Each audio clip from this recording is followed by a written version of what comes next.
Okay, let's dig into this. We've got a really interesting guide here provided by you, the listener. Hmm. It's titled NYSC Revalidation Guide, Your Second Chance.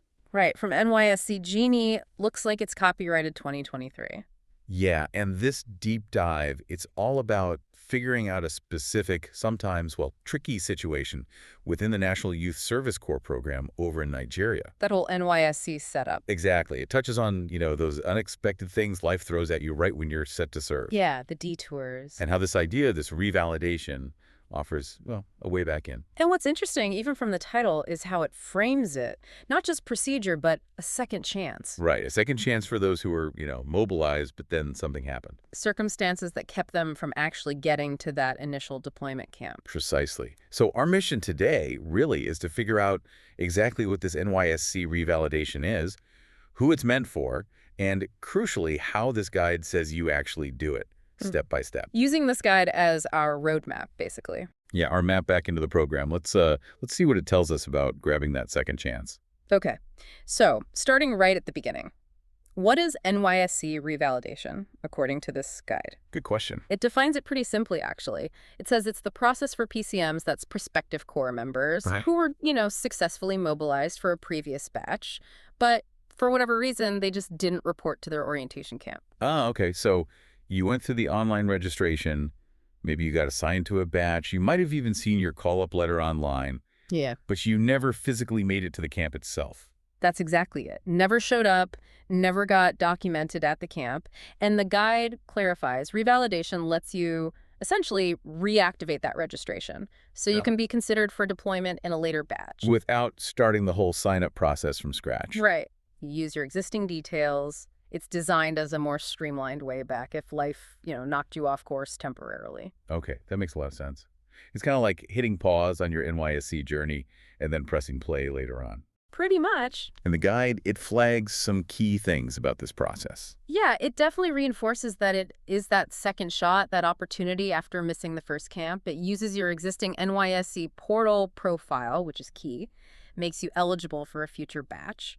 And a point it really stresses, it's presented as a free service from NYSC. Well, free is always good news, definitely. Now, some of this guide seems quite clear on is telling revalidation, apart from something else called remobilization. Yeah. Sounds like that causes some confusion sometimes.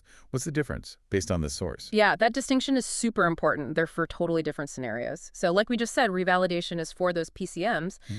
They were mobilized, got the call-up maybe, but did not report to camp. Got it. Never even stepped inside the camp gates, never put on the khaki. Correct. Never started the service year officially.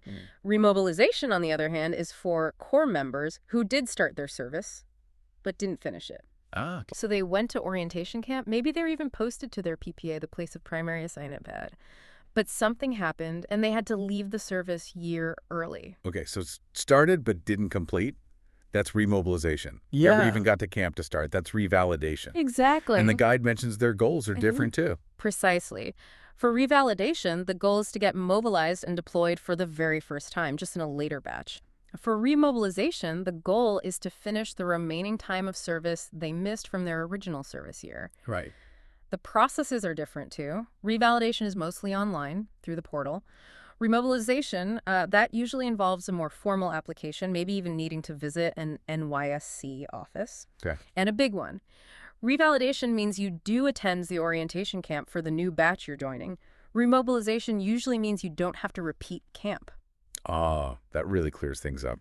So if you got the call up but missed camp, this revalidation guide is what you need.